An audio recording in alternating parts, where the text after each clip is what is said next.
Hi, welcome back to the channel. Today's topic is going to be about frustration.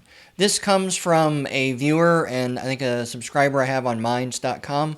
Goes by, oh no, a jellyfish. So this one is for you, jellyfish. We'll go with that. Yeah.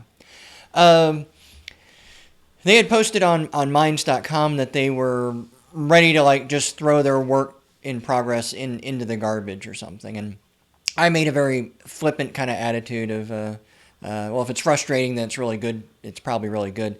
And when I posted it, one, I think they took it in the spirit it was meant to, as supportive, but I realized it was a little flippant and maybe way too simplistic, and it just kind of gave me an idea of today's topic, and that is frustration. Because if you write long enough, and this is again true for any creative pursuit, really anything that you do at all, but we're going to keep it in the context of writing because that's what we talk about. But if you write long enough, you are going to get frustrated uh, for some reason over some projects. It's pretty much guaranteed. And I got to thinking about like what does that mean? And first to take a few steps back in counseling, in the world of counseling, I tell all my clients that emotions are just information. We don't really think of emotions as information because we think of information as a lot of facts or details about the world. The capital of New York is Albany, or what's the unladen airspeed of an African swallow, or something along those lines. Um, but really, your emotions are also telling you something about how you feel about yourself or what you're thinking about yourself, what's going on with you in relation to other people or to the world in general and whatever. And so frustration is being an emotion is also just more information. And so then the next question is well, what is frustration telling you? What you're frustrated with your work in progress, what is maybe frustration trying to tell you? And I thought that this is probably in two broad camps. And so I'll kind of talk about the two of these. One, your frustration with the work in progress might be from boredom. Boredom with the project, or boredom with the plot, with the story. Um, Kind of think at this time, ask yourself: are you bored with this genre? Are you bored with this series? Are you bored with these characters? Are you bored with this world that you've created? This is particularly true for people who are working on a series of novels or maybe a series of stories where and I think even just sometimes a novel itself, where you're in that world with those characters, and you just kind of feel stuck with it because usually there's a feeling of have to. I have to write this. I have to finish this series. I have to get the next book out. I have to get the sequel out. I have to whatever. And so my challenge to you, which will sound flippant, but I think it's important to say, is you don't have to do any of that.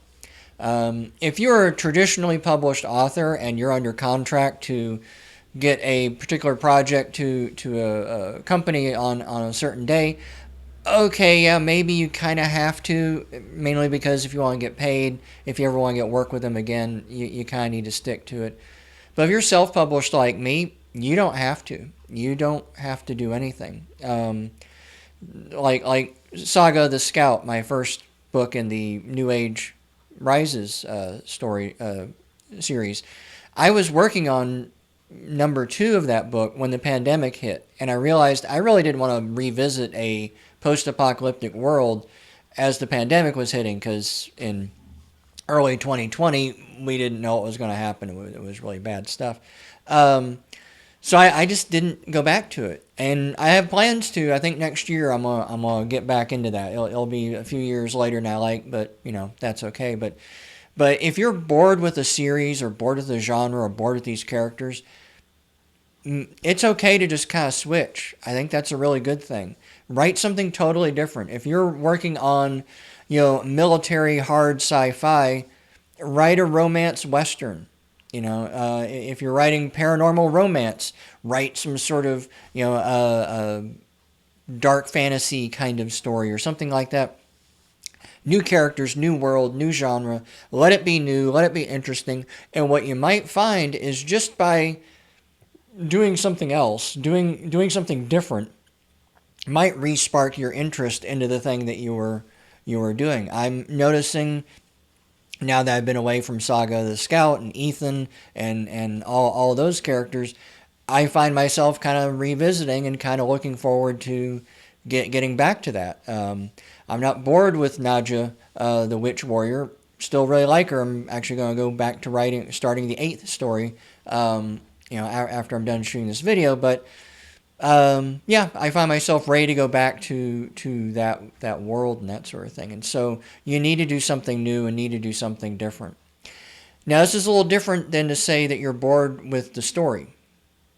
Maybe you're starting. This is a new project. This is a new book, but you're in that muddy middle. Everybody talks about the muddy middle, and you're just kind of bored. You don't really know where to go. In that case, what frustration and boredom is telling you is you need to do something different within the story. I think it was Raymond Chandler had a rather famous quote. So when you feel stuck, have a guy carrying a gun walk into the room. And that's it's a little silly, but think about wherever it is that you are watching this video or maybe listening to this video. If someone just showed up and he's carrying a gun, that changes everything that's happening in that scene. Everybody immediately notices that guy, or maybe at least one of the characters notices that guy, and that is going to change how they think about the scene. Who is that? Why do they have a gun? Are they dangerous? Is it a police officer, or is it a soldier? Is it a guy with a robber? Does it look like maybe he's a used shotgun salesman? I don't know. But someone is going to notice that guy walking in with a gun. And of course, that is more of a metaphor of do something extreme and different just to sort of shock the scene. Because if you're bored with the scene, chances are your readers are bored too. Chances are that means nothing's going on. You're kind of plodding along. Maybe it's an info dump, or maybe you've already sort of did what that scene needs to do, and you're kind of stuck because you don't really know how to end it. When I was thinking about this idea, I was actually eating in a restaurant. And I was thinking, yeah, this would be an example of maybe two characters sitting in a restaurant and they're having a conversation, and you're kind of not sure how to end it or how to do with it. Have a waiter drop a huge plate of food. Big loud crash, food goes everywhere. Everybody is going to stop and notice that. You have to do something about that. A character has to comment about it. And it may be something as small as that. It may be something as big as, have a character come back to life, or a spaceship land, or something else like that. But what it does is it shakes you out of your complacency. It shakes the story up a little bit. That'll shake up your readers. And maybe you don't even keep the scene. Maybe you just need to write that out just to sort of realize, oh, wait, no, what I really want to say next is this. So let's take out this thing about the waiter dropping the tray of food, because that kind of kills the mood I'm going for, and let's do something else. Something along those lines. But yeah, if you're bored within the story, that is a sign that you need to do something else, and to allow yourself the freedom to just kind of go off in a different direction and see what happens. Have a guy walk in with a gun, and then see what happens next. And this is especially easier if you're like me, if you're a discovery writer and a pantser. Well, I don't know where the story's going to go anyway, so having a guy walk in with a gun, maybe that's exactly what the story needs. If you're a plotter, it can still be something that's useful. Maybe it's just something you're going to use within that scene, but maybe even while you're plotting, if you find that you've got a really strong opening and a really strong ending, and you kind of trying to link the two together, and you're not really sure how, or you find it's kind of boring and trite, somewhere in the middle, stick in some big surprise. Kill off one of the primary characters. Kill off a side character. Have one of them go evil and go rogue or something else like that. Break stuff up. People read to feel something. They want to feel the emotions. And if you're, like I said, if you're bored writing it, then they're probably bored reading it, and in which case they close the book, they put it down, and maybe they pick it up again, and maybe they don't. Whereas if the reader says, I don't know what's going to happen next, that's a reader that's going to keep coming back. And so always remember, if you're kind of bored, if you like frustration because you're bored and you want to do something else, ask yourself, what is it? Do I need to do something else as a writer, find a different project, or do I need to do something else within the story, and I just need to throw a curveball and see what happens? But the other reason why we get frustrated, and by the way, I don't know why Oh No, a jellyfish wanted to throw his or her project in the trash. But the reason why I said, like, if you're frustrated, it's probably really good, is because I think a lot of times when we're frustrated with what we're working on, it's because we're pushing our boundaries. We're challenging ourselves. Maybe we don't even know we're doing it. Maybe we didn't even intend to do it. But we are maybe doing something outside of our comfort zone. We're writing in a genre that we don't normally write in. We're writing in a point of view that we're not used to writing in. We're writing in, present tense versus past tense. We're writing in first person versus third person. Maybe we're, without really even knowing, we're trying some new writing style that is just kind of creeping out, that we're not really used to, we're not very comfortable with, and so we're having to be a little it's a little more frustrating. It's a little slower. I know when I wrote Memories in the City, I was a little upset because for a little while, especially I think in the middle, I was writing very slow. I was writing about half the word count that I did with Saga of the Scout. And I finally realized that the reason why it was going so slow and it was getting a little frustrating was Saga of the Scout basically takes place modern day in Central Texas. Guess where I live and when I live? Modern day Central Texas. So when Ethan and Madison are sneaking into a Walgreens, I know exactly how to describe that Walgreens. I don't have to invent anything. I think one day I did make a road trip, basically a field trip to a Walgreens just to kind of get the layout of the store so I could see, like, okay, well, this is where the pharmacy counter is in relation to these other things. But that was about it. I know what a Walgreens looks like, and you probably know what a Walgreens looks like too. With Memories in the City, and a little bit with Nadja the Witch Warrior and Yarick the Scholar, these are more fantasy settings. I'm having to invent everything. And so my challenge was to world build while I was also writing, while I was also character building, because Jake Fox was a new character to me at the time. And so I was trying to figure out his motivations and all this other stuff. And so it was just slower, and it was a little more frustrating. And once I realized that, I could just kind of let it go. The frustration ended. I was like, oh, I'm doing this thing, and it's kind of hard, but it's also really cool. So, yeah, frustration is just part of the game. I can let that go. Yeah, so, I mean, you might be writing, like I said, doing something in your writing that you're just not used to, and it's frustrating because maybe you're not really good at it.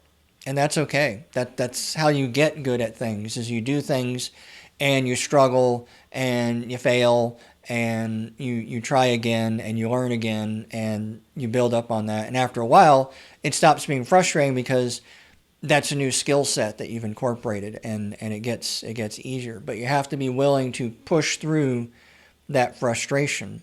And that's why I said, I think if you want to throw out a project, it's probably pretty good. It's probably pretty interesting because you're probably doing something in your writing that you don't normally do, which will make it a little more surprising to your readers as well. And so just to kind of keep that going. And that kind of brings me to another point, and I definitely talk about this a lot with a lot of my clients, is that growth only happens when you're uncomfortable. When you are in your comfort zone, there's no reason to grow anymore. You already know those things. You already have those skills. You already are familiar with that stuff, and so you can't. There's no more growth. Maybe very incrementally, but it's really, there's no real big swaths of growth because you're kind of operating in your comfort zone. It's sort of like if you went back to elementary school, it would not be a challenge at all, at least not the schoolwork, maybe being surrounded by little kids. But there's a whole Adam Sandler movie about that, where he has to go through all the grade school years. I forget what that one was called.